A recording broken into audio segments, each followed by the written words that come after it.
Everyone, আপনারা সবাই কেমন আছেন? আশা করি আল্লাহর অশেষ রহমতে খুব ভালো আছেন। আমিও আলহামদুলিল্লাহ ভালো আছি।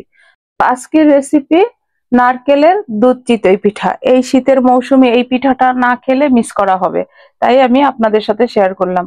এই যে এখানে আমি একটা নারকেল ফ্রেশ কোড়াই নিছি। এখন এখানে আমি 1 গ্লাস গরম পানি দিয়ে দিব, একেবারে গরম দিয়ে এটাকে আমি 10 মিনিটের জন্য রেখে দিব। এই যে 10 মিনিট হয়ে গেল। এখন এই যে পানিটাও ঠান্ডা হয়ে গেছে। এই যে এখন এইভাবে নারকেলটাকে চিপে নারকেলের দুধটা বের করে নিব। আর আজকের এই পিঠা এই শীতের মৌসুমে খাওয়ার মজাই আলাদা। নারকেলটাকে উঠাই নিলাম। এখন আমি একটা সাইডে রেখে এই যে এখানে আমি চিনি গুঁড়া চাল 1 কেজি ভিজায় রাখছি। 3 ঘন্টা হয়েছে। আর চিনি গুঁড়া চালটা ভিজানোর সময় বেশি একটা লাগে না। এখন আমি একটা ব্লেন্ডারে নিয়ে নিব। চালটা নিয়ে নিছি। এখন এই চালের মধ্যে এই যে নারকেলের দুধটা ঢেলে দিব, আর দিয়ে এই দুধটা দিয়েই চালটাকে আমি ব্লেন্ড করে নিব। দেখেন ব্লেন্ড করে নিয়ে আসলাম। মাশাআল্লাহ, নারকেলের ফ্লেভারটা তো অনেক সুন্দর আসতেছে। এই যে এখন ঢেলে দিব। এই যে ব্যাটারটা এইরকম হবে। আর এই জগটাতেও আমি আরেকটু নারকেলের পানি আছে, সেটা দিয়ে ধুয়ে তারপর পানিটা দিয়ে দিব।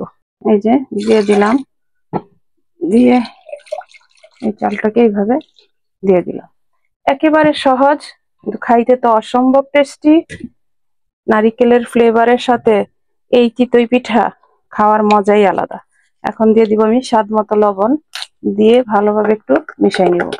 এই যে লবণটা মিশাই নিলাম। আর আমি এখানে কোনো বেকিং পাউডার, বেকিং সোডা কিচ্ছু দিব না। আর আজকের এই রেসিপি নারকেলের দুধের চিতই পিঠা যদি আপনাদের কাছে একটু ভালো লাগে, তাহলে প্রথমে বাসায় ট্রাই করবেন, খাবেন, আমাকে কমেন্টসে জানাবেন। আর আমার চ্যানেলটাকে যারা সাবস্ক্রাইব করেন নাই, প্লিজ আমার চ্যানেলটাকে সাবস্ক্রাইব করবেন, আমার পাশে থাকবেন প্লিজ। আর যারা করছেন তাদেরকে অসংখ্য ধন্যবাদ। আর এইভাবে আমার পাশেই থাকবেন। এই যে ব্যাটারটা এইরকম হবে। আমি একটু দেখাই আপনাদেরকে। এই যে এই যে বুঝতে পারতেছেন কিনা? মাশাআল্লাহ, এত সুন্দর ফ্লেভার চলে আসছে এখনই। আর বানানোর পরে তো কি হবে জানি না। আর চলেন আমরা এখন চুলায় চলে যাব নারকেলের দুধের চিতই পিঠা বানানোর জন্য। নারকেলের দুধ চিতই বানানোর জন্য আমি একটা খোলা বসাই দিছি এবং চুলাটাও জ্বালায় খোলাটাকে অনেক গরম করে দিছি। এখন একটু পানি ছিটাই দিব।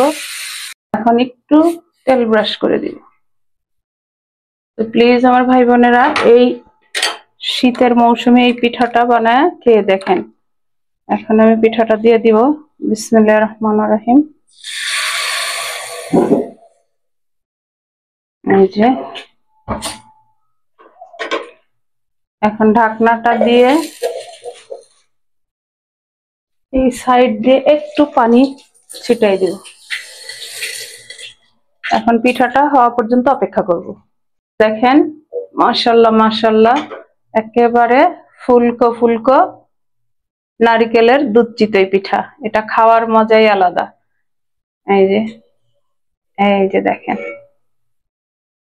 এই যে এখন নামাই নিব। এইভাবে আমি সবগুলা পিঠা বানায় আবার সার্ভ করে আপনাদের সাথে শেয়ার করব। হয়ে গেল আমার টেস্টি টেস্টি নারকেল দুধের চিতই পিঠা। দেখেন মাশাআল্লাহ মাশাআল্লাহ, যেমন দেখতে লোভনীয়, খাইতে তেমনি টেস্টি হয়েছে। এই অল্প তো আর বানাই নাই, অনেক বানাইছি, খেয়ে ফিদা হয়ে গেছে সবাই। এই যে দেখেন। তো এখন আমি আপনাদের সাথে একটা পিঠা ভেঙে শেয়ার করি। এই যে দেখেন পিঠাগুলা, দেখেন। এই যে একেবারে গরম এখনো পিঠাগুলো। আর এই পিঠা আমরা কিন্তু হাঁসের মাংস, মুরগির মাংস, গরুর মাংস, তারপর খাসির মাংস, যে কোনো মাংস দিয়ে কিন্তু আমরা খেতে পারি। আমরা তো আজকে খাবো গরুর মাংস দিয়ে। এই যে দেখেন, আমি একটা ভেঙে আপনাদের সাথে শেয়ার করি। এই যে দেখেন দেখেন, মাশাআল্লাহ মাশাআল্লাহ। এরকম নারকেল দুধ চিতই পিঠা হলে বাসায় আর কি চাই। আর একেবারে সফট, এই যে, আর মুচমুচে। এই যে তো আজকে আমার ঘরোয়া উপকরণে নারকেল দুধ চিতই পিঠা বানানো শেষ হয়ে গেল। এই নারকেল দুধ চিতই পিঠা আপনারাও বানান, খান, আমাকে কমেন্টসে জানান। আজকে আমি আপনাদের কাছ থেকে বিদায় নিব। আবার নতুন কোনো রেসিপি নিয়ে আসবো। আল্লাহ হাফেজ।